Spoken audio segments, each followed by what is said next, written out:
Hey guys, in this video I'm going to be showing you how to check for Windows updates.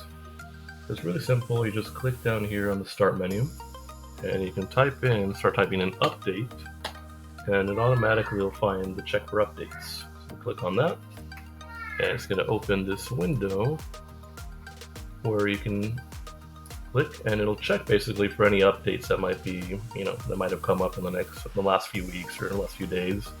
And then from there it'll give you a choice to run and kind of update and restart if you need to. In this case I'd run them not that long ago, so it's all up to date, so it's all set here.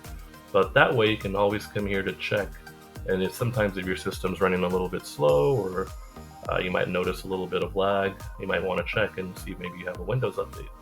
So that's how you run a Windows update, really simple. And yeah.